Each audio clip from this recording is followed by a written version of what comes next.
Hi, and welcome to Friendship, Wellness, and Wisdom, the show where two friends, Rachel, Heather. get together and talk about life, learning, and a variety of practices for health, wellness, and overall self care. So, today on the show, we are going to be talking about decisions and where we're making those decisions from, what emotions are attached to them, and if we're doing them out of fear or if we're making them out of joy. So if we're making our decisions out of fear, we're doing things maybe that are going to keep us safe, that are going to keep us comfortable, Mhm. and that are going to keep us feeling how we're already feeling and what we're used to, as opposed to making decisions out of joy, where we're going for what we want out of life, fulfilling our hopes, our dreams. And yeah, so this is all being based from a blog that Heather has written and outlined. And I'm going to do something a little bit different today. And I am going to kind of read through part of her blog. And then she's going to come in and explain kind of what it is to be making those decisions from a place of fear and what that looks like and how to identify it so that you Mhm. can notice what's going on and where you might be making those decisions from. And then she'll go through also joy based decisions, how to notice and recognize when you're making the decisions there. And then, really, once you're noticing, guess what? You get to choose which path you're going to take and where you want to be making your decisions in life from. Yeah. Yeah. Once you notice, you can choose to have the control over your decision making instead of making them from a place of discomfort, which sometimes is comfortable. Yeah, that's really funny because like it kind of goes back to self-talk, right? We were like Mhm. we get into these scripts, into these patterns, Yeah. and we keep running them whether they're serving us or not, and it kind of becomes very difficult to get pulled away. Yeah. So I'm going to talk a whole bunch and then I'm going to let Heather talk. But I'm going to read her blog. So here's how we're going to do this week. And I really want to see if you guys like it. So before I start that, remember to like, to subscribe, to hit the bell for notifications, and please let us know what you're thinking, what you want to hear from us. Let us know if you like what we're doing so we can give you more of it. Or maybe you think we should take a different direction, and we'd like to hear those thoughts too. So, with that, thank you for being here. Thank you for listening. Thank you for supporting this craziness that we love. This And journey this journey that we're on, that because we're we've going to made keep out of going. joy. So absolutely, this was definitely a joy based decision here. Yeah. Um, absolutely. All right. I'm going to put my best face on here and I'm going to read. So if I get tongue tied, I will apologize now. Here Okay. we go. You're among So, friends. yeah. Life is a series of choices, some big, some small, some conscious, some habitual. But have you ever stopped to consider whether that you're making those choices out of fear or joy? So we're going to start with fear-based decisions. Fear-based decisions often stem from a place of anxiety or insecurity or a desire to avoid discomfort. They keep us tethered to what is familiar, even if it's not serving us well. We choose the safe route, the predictable path, because we're afraid of the unknown. Think about it. How many times have you stayed in a job you dislike because you're afraid of taking the risk of pursuing your true passion? How often do you avoid confrontation or difficult conversations because you fear the discomfort of conflict? These are all examples of fear based decisions that hold us back from living our fullest lives. Fear based choices create a cycle of stagnation. We remain stuck in our comfort zones, unwilling to step outside and explore new possibilities. We may convince ourselves that we're being practical or realistic, but in reality, we're just playing it safe out of fear. Like, that's so true. Mhm. I've often heard the quote that like life is, like life takes place outside of our comfort zone. Yeah. Um, so yeah, I'm gonna hand that over to you to kind of unpack like what I Yeah. just read to everyone. So I started this blog right before I decided to retire. I've been in a job that has, even though I chose to be in the job that I was in, I chose it because of stability, because of the comfort to support my family and things like that. But the job is really unfulfilling uh, Mhm. in the inspiration piece.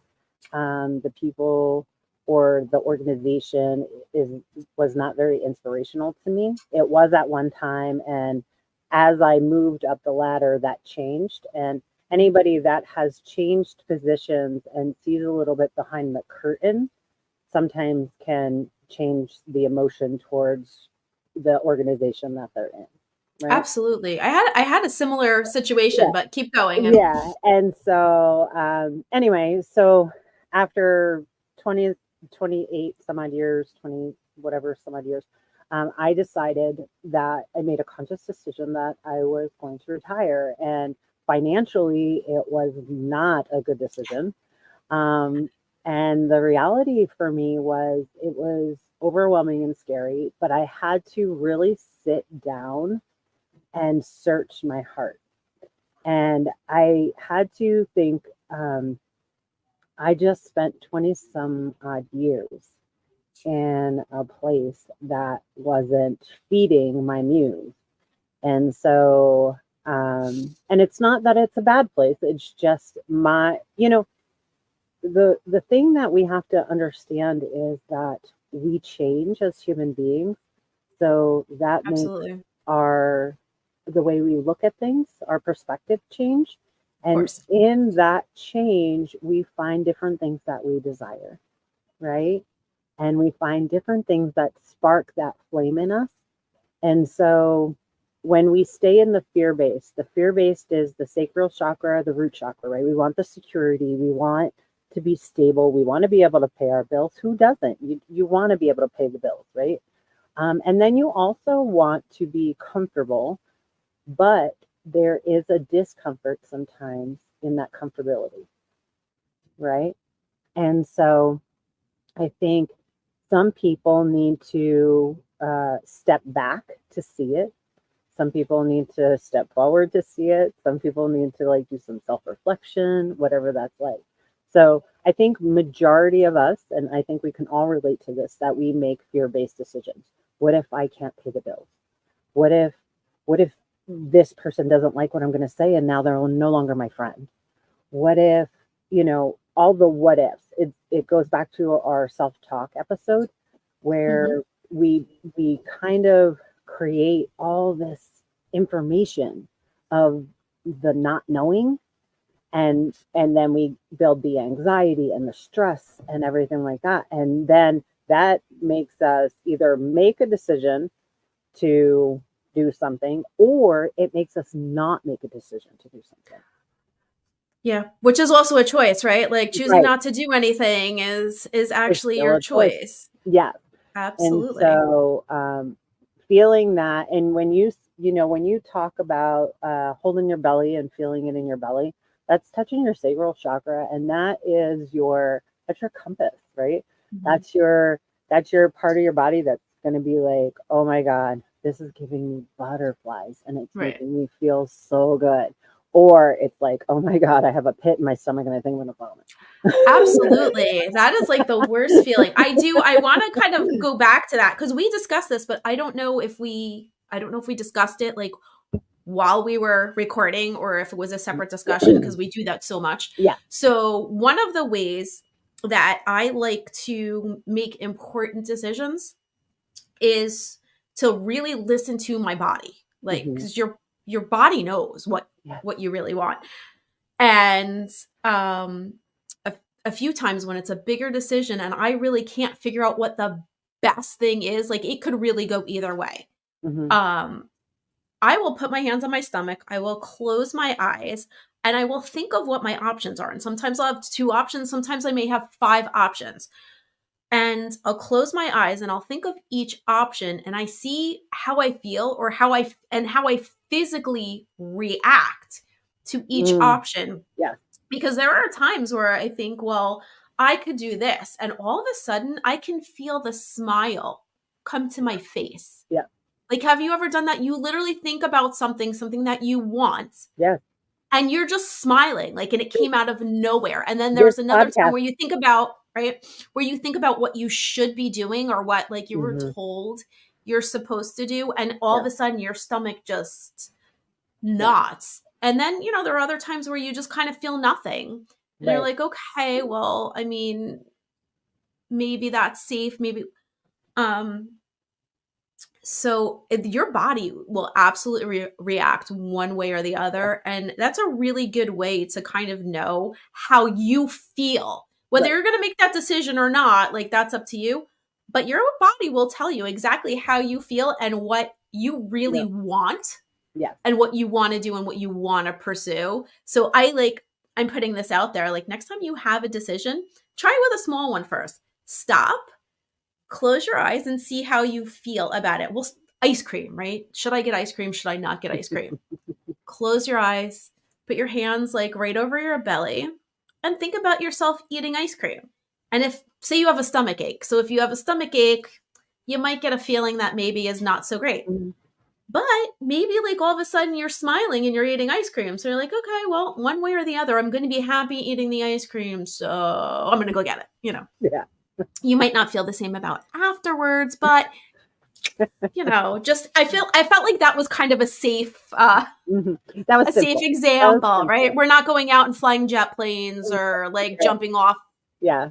a Uh, cliff changing, or changing our careers in our yeah, career. whatever, like, laying down on a railroad track, like none of that. Like I don't suggest any of those things. Mm. Ice cream is a pretty safe neutral place. The other thing is talking about it. Does it light you up? Right. Yeah. When you talk to your people, your tribe, does it light you up? Like, are you so excited that they are like excited for you and they want to get on board? And you know what I mean? And then you have the other thing that it lights you up and it doesn't light other people up, or those people, they're afraid for you, Yes. right? Absolutely. And we make decisions in that aspect too. Oh, so and so's not going to like that decision, or so and so's not going to like this, or whatever. And I invite you to really hone in on you and not others, you know, because the reality for me, and we touched on this a little bit too, that I am me unforgivably. And the reason why I am me unforgivably is because I don't know who else to be, right? I can't be anybody else because I'm me. And so I can't forgive, like um, I can't ask for forgiveness for being me because I am me. That's it. People could choose not to be around me or not want to be around me, and that's okay too. And that's okay. And so I think when you make these decisions, they have to be for you. And whether it's fear choice or joy choice, they still have to be for you. They have to be your decisions that you can live with. They have to be something that you can either defend or live with, or whatever that looks like. And I think that's super important for people to know that even if you make a decision out of fear, because that's where your comfort zone is right now, that's okay, because you're living your life, and you have to be able to own that, you know. It is great though to make decisions out of joy. And once you start making decisions out of joy, things start happening. And so I'm going to turn it over to you for the joy piece of it, so you can get into where we left off, and then Okay. we can move on to joy. Because honestly, starting to make decisions out of joy is a level up and a life changer. Absolutely. Yeah, no, and it's something that like you kind of want to make sure you know how to do. So we talked Yeah. about fear and when we're making decisions from fear. So we have, on the other hand, joy-based decisions are fueled by excitement, passion, and a sense of purpose. Yes. Hmm. Okay. We make choices from a place of joy. We embrace the unknown with open arms. We're willing to take risks because we believe in the potential for growth and fulfillment. So yeah, absolutely. Like that's where you need to be if you want to grow, you want to change, and you want to move forward in life. Choosing joy means following your heart even when it leads you down an unfamiliar path. It means pursuing your dreams with enthusiasm, curiosity, trusting that the journey will be worth it in the end. And forget about even in the end, like the journey itself, throughout the Yeah. journey, there's It's usually huge. so much joy to be found before we even get to the end. Joy based decisions may be scary at first. They require us to step out of our comfort zones, to confront our fears head on. But the rewards far outweigh the temporary discomfort. When we choose joy, we open ourselves up to endless possibilities and opportunities for personal and professional growth. So, how can we start making more joy based decisions in our lives? I'm so glad you asked. So, we're going to listen to our inner voices, pay attention to what truly brings you joy and fulfillment, to tune out the noise of the fear and the doubt, and to listen to your intuition. Embrace uncertainty, recognize that the unknown is not something to be feared, but rather something to be embraced. Embrace the excitement of new experiences and opportunities. Take calculated risks. Understand that taking risks is the natural part of growth and success. Be willing to step outside your comfort zone and take calculated risks to pursue your goals. Practice self compassion. Be kind to yourself as you navigate the ups and downs and follow your joy. Understand the setbacks and challenges are a natural part of the journey and treat yourself with compassion and understanding. All right, so surround yourself with support. Surround yourself with people who uplift and support you in your pursuit of joy. Seek out mentors, friends, and loved ones who encourage you to follow your heart and to chase your dreams. Okay, so I'm going to take it back to you. All right, and I go point by point. So, listening to your inner voice, what tips do you have for that? So I go back to meditation for my inner voice because sometimes my answer comes in silence. And so I think that um, getting every distraction out of the way and just focusing on your inner voice is huge for you to really tap in. Now, your inner voice is, we talked about this in our self talk episode. Your inner voice is going to tell you, this is not safe. You shouldn't do this. Da da da da da. And then you need to ask those questions. Why? Why shouldn't I do it? Why is it not safe? Help me understand those pieces. And then your inner voice starts fact finding. Well, I don't know if it's not safe because we haven't done it. I Right. don't know if it's a bad choice because we haven't done it. And then you can start asking those things. You know, it fires you up.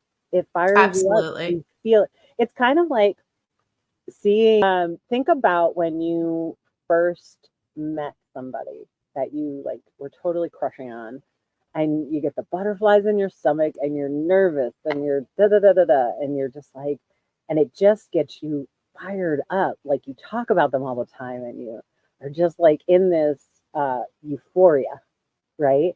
And when you make decisions out of joy, you get that euphoria. You things fire you up for a reason, and that is your joy, right? Okay. And so listening to the inner voice and really tapping into that, sometimes you have to silence the distractions. Okay. So I want to know too about embracing uncertainty. Now, I know like I get like I will come up with a million reasons why something is unsafe and why I Yeah. shouldn't do it. And I have my own pattern for like questioning and asking like, okay, why is this dangerous? And then I'll ask like, okay, but what are the benefits and all that? Mhm. So how do we embrace the uncertainty of like these decisions? Like, how do you deal with just Right. not knowing? So the reality for me for bracing uncertainty is I always think, what's the worst that can happen? Right? The worst that can happen is I fall on my ass and it didn't turn out the way I wanted it to. But in falling on my ass and not turning out the way I wanted it to, I learned so much to change that, right? And so I really enjoy and love, and I live by this. I love figuring it out, right? The Yeah, journey of I do. actually like embracing the discomfort, and then it does work out and I'm just like, oh my god, that I fixed it, I figured it out. Like that is super exciting to me. um and so when things come to you and you're not sure about it, it again, where do you want to be? Like what is your growth? Where do you want to go to? Because honestly, even if it is not what you expected it to be, right? Hmm. Well, how bad could it be if you're not So, making a decision that's like detrimental, right? right. So I know when I ask sometimes, like, and this is going to sound a little weird at first, but you'll get it. So sometimes I will ask myself, like, what's the worst thing that can happen? And don't ask me why, but like, so a lot of times, like, I've come up with my biggest fear is screwing up so bad that I can't fix it. Hmm. So there are times where I'll ask myself, what is the worst thing that could happen? And it's like, well, the entire universe implodes and it's literally all your fault. Now, I know, like, it's so bizarre and so out there that automatic, right? It automatically snaps me back into reality because I'm like, okay, I do not possess those powers. Like, so I am not going to single-handedly cause the Right. universe to implode. I'm not screwing up the sacred timeline. That's I'm not messing up the universe in any way. Like that the is all not powerful right. Rachel. I do not have those powers. So usually like when I catch myself getting that worried, I'm like, what's the worst thing that can happen? And Hmm. like when that comes up, I'm like, I know that I've like gone Yeah, way off totally, base and totally. nothing's gonna be that bad. Right. I can So, probably handle whatever is coming up. So so I just just like true story. and I go back to our cosmetology teacher. Oh dear. Oh dear, oh dear.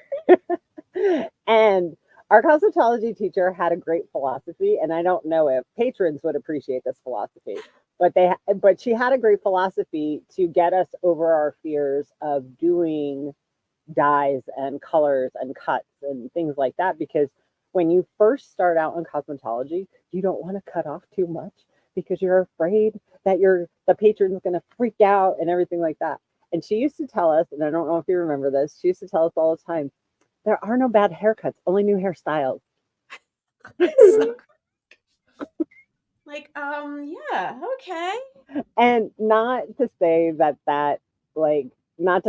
going into Right. cosmetology, That's so not true. Like just yeah, by the way, there are lots but and I'm lots of bad just haircuts out there. But I'm just saying, not to say that that should be your philosophy of going and getting a haircut or getting your hair dyed or whatever. But the reality is, she used to say that so we would breathe, Yes, because exactly. we would be like, we've We gotten bad haircuts. We know there what are yeah, bad haircuts. But it was a moment to like kind of like break the ice and absolutely. kind of get us back to reality. Hair grows back. Mm-hmm. And even though it's uncomfortable and it probably doesn't look great, you can wear a hat, you can wear a headband, hair grows back. You know what I mean? And it's not the end of the world. And that was her point. The point was, yeah, you're gonna make mistakes, but they're not the end of the world. So if you're not making detrimental decisions, right? If you're Right. not making decisions of um, destruction to yourself or others, then the fact of the matter is, then the decision making really, you can learn a lot and you can figure it all out. So I feel like that kind of brings us to making the calculated risk, right? So you went to Mhm. school. We went to school. Yes, We learned how to cut hair, but in order yes, to do that, we actually had to cut hair. So Yeah. like that's basically right there. We went, we learned what we needed to do, but we Mhm. needed to take that calculated risk and Yes. actually make that cut. We Yeah. went, we took classes, Yep. we got informed, Yep. like we learned what we were doing, and now We we made need to take mistakes. this. Yeah. Made mistakes. And Hopefully on a absolutely. mannequin head. Those mistakes were on mannequins, mostly. Yes. Mostly. I made a few mistakes on people while learning to cut hair, but you know, I they think knew we what they all did. needed to, and I actually got quite good at it after a while. You are an amazing hairdresser. I So would let thank you cut you. my hair any time of day. Yeah. So, and then practicing self-compassion. We always go back to this. Literally, Absolutely. we always go back to this, and it is huge. Having compassion for yourself is such, like, if you're going to hone into anything on self-care, really that is the key. Like, that is the one that you really need to tune, because having love and compassion for yourself just changes the game. It really changes the game. And so, um, knowing that you're going to make mistakes, knowing that, this sometimes this vision of grandeur in your head is so gorgeous and beautiful, and it just lights you up. And then you start on the process and you're like, this is so hard and it sucks. And you come I out hate covered it. in mud, you know? Yes. And then you get to the other side and you're like, oh my God, that was so messy. But the reality is I did it. I did that. Like, I moved forward and I did all this stuff. And I think that that's super important to acknowledge, how you move through things. And it's messy. Moving through things is messy. But the whole thing is to find the compassion and really love yourself for trying it and doing it and learning, and the journey, and where you came from and where you're going to, and just loving that whole process of being you, right? Because you and I can be on the same exact journey, and we will go through a plethora of emotions, and they'll all be different. and Absolutely. and we'll learn different things, and our brains work different, and we problem solve different. And that is our own genie, and that is the beauty of being who we are. And so, loving that piece of you, that you look at things differently, and that's why this particular thing lights you up. Yeah. I kind of want to add too, like we also realize like we're not unrealistic here. This stuff it's hard. It is Mhm. hard sometimes to be compassionate because Yeah. we want to find fault again to keep ourselves safe. Mhm. But you always have that option to stop and to think about, okay, well, what, if I really want to do this, like, what encouragement would I want someone else to give me Right. to get through this? And then you can stop and do that for yourself. Right. And Yes. yes, if there's hazards and things like that, if there are things that are like truly dangerous Yeah. that you need to take into consideration, then you can kind of reroute. It doesn't have to stop you. Right. And I think that's an important thing to put in there. Like, yes, like things are going to get messy. And if it's something worth doing, most of the time something will get messy, Yeah. right? But if you plant flowers, right? And that's something beautiful in the end. You're going to get messy doing it. You're Yes. playing with dirt, you're playing with water, you're making mud, Mm-hmm. right? So you're going to go in, you're going to clean up, and guess what? Like, then you'll be cleaned up and you'll have some beautiful flowers to look at and to smell and Right. to enjoy. Yes. So like it's all those, you got to break a few eggs to make a cake. Yeah. We made Yes. a mess, Yes. right? Now we have to clean up all the bowls, but we get to like lick the spoon, and in the end, like we get cake. Yes. So, And how could that be bad? it's I mean, just it really can't be. Well, it could be you know, it could be a flavor you don't like, but I mean that's the It could worst be. case scenario. That's really It just could not be. so But bad. go And sit in the garden and eat it. It's it's fine. really, you It's still got fine. cake. I mean, anyway, I know. It seems a little ridiculous, but it's like sometimes, like, again, like I pointed out, like I catch myself thinking those negative things, Yes. and oh my God, they're so ridiculous. So why Yeah. not go with the ridiculous one that makes you happy Right. and eat your cake? I mean, just sit Each a there day. and eat your cake. Fair. Um, all right. So now we're surrounding ourselves with support. Um, Yeah. This one's a hard one too. it really can be, because a lot of times the people that we are around Mm-hmm. and that we are maybe related to, and the people that we kind of have to go through life with on some degree, Mm-hmm. maybe not be very supportive. Yeah. And now you're going to have to go and seek out the people who do support you and who support your dreams. Right. And that can be really scary. Yes. So, And so this one for me is a boundary one, okay. right? Yes. Um, if you are a person that loves me, you are going to let me share my dreams and aspirations with you. And if you are a person that loves me and wants to protect me, you will openly have these conversations of good and bad weighing out, right? Those are in my realm wonderful things because you're helping me weed out good and bad. And there are times where my husband is a great person for it. I can say to him, "Oh, I'm doing A, B, and C." The Bountiful Yogi, right? Mm-hmm. Opening up the Bountiful Yogi, and I'm still in process of that, but it is my dream. It is my life aspiration. It is my dream. And so, talking to my husband's like, "You can do anything. You're amazing. You got this," and everything like that. And then he'll say to me, "Have you thought of this?" You know, and I'll be like, I have thought of that. Can you and I talk about that so it can, work through the process of how we come over that hill or whatever.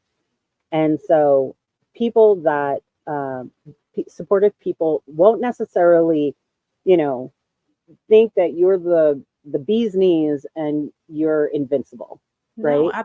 absolutely not. But they will support you by helping you process all these amazing things that you have going through your head. The boundary piece for me is if I'm telling you something and you're telling me, "Oh, that's a dumb idea. That's outlandish. You shouldn't be thinking that. You're not qualified to do that." You those people, we're done here. And if those people come up and say to me, "Hey, how's that thing?" By the way, that's none of your business. Yeah. It's none of your business because you didn't want to hear about it when I was lit up about it. And by the way, I'm still lit up about it. And how it's going is none of your business. No, what you want is that person who goes, "Wow, that's really crazy. How do we make that work?" Yes, Like, absolutely. that's Absolutely. insane. Wait, we could actually do this though. Yes. I can tell you, I said to my husband, I said, "Me and Rachel are going to get together and we're going to do this podcast and everything." And he was like, "Yes, yes. You and Rachel doing something together?" Yes. Like he was Well, just yeah. as fired up Well, about my it as husband's I like, was. "Okay, I have this microphone and you can use this. And oh, here's this like desk that you can elevate in case you need to Yeah. stand up and move around. And what else do I have for you? Yeah. Oh, and you guys, and I mean, he's come Yeah. on, like he'll come on and like Yeah. take care of our technical issues so that we can get Yes. started. And Like, and he'll watch the show and make comments. He looks at our thumbnails. yes, and that's it. Like even you and I were like, "Oh, you know what? I that's pretty interesting. How is that working? Like how do we work that out? What can I do to help you with that?" Yeah, exactly. I mean, we've been going back and forth. We have this together. We have our own personal projects. Heather has about a bazillion. I literally have one other one currently. That Currently. is not true. You have a Um, bazillion projects. They're all right here. I right, don't but like I'm working on one. know. Yeah, I can't just work on one. I am so ADHD. So, It's um psycho. but we But have been going back and forth with our yeah. stuff, and we don't always just, "Oh my god, this is great." No, it's like, Mhm, "Okay, this is good. Here's what I would change, mhm, or here's what I think other people might get stuck on. Maybe you could try this right. instead." And we keep going back and forth. Our Google Docs folders that we have been sharing with each other are Chunky. packed. I'm literally Chunky. going to have to start like going through and like weeding, like we said, your brain does when you don't repeat stuff Mm-hmm. over and over again. Mm-hmm. So the stuff that doesn't get repeated is going to have to get like Yeah, plucked out, like a brain dump. basically. Yeah. So, so that we can really work on the stuff that kind of shines and does light us up. Right. I'm going to cut us off because we're going a little long here. So, this is the conclusion of what we've got here. So, fear based decisions may keep us in a place of comfort, even if it's uncomfortable, and it limits our potential for growth and fulfillment. By choosing joy over fear, we open ourselves up to endless possibilities and opportunities for happiness and success. So, next time you're faced with a choice, ask yourself, am I choosing out of fear or am I choosing out of joy? So, Yay. yeah, no, that was like really great. And I think it's really important, again, to be aware. You're going to choose what you're going to choose, and no one, no one's here to change your mind or tell you what you should or shouldn't be doing. Mm-hmm. What we're trying to do here is to shine a light on what your options are and to make you aware that you maybe have more choices that you think, and that it is okay to be uncomfortable. Mm-hmm. And it's also okay to be excited. Mm-hmm. And it's up to you, but find those people out there who can support you and help you out when you're doing great, and even more when you're doing crappy. Yes. And will just kind of pick you back up when you've fallen face down in the dirt. Mm-hmm. And that's, choose to stand back up, choose to find a way to shine, And know that you learn every time you fall. absolutely. You learn every time you fall, and everything is a teachable moment for you. And so harness that. Own it. Harness it. Yeah. Yep. So until next time. All right. We love you, and come back and watch again. Bye.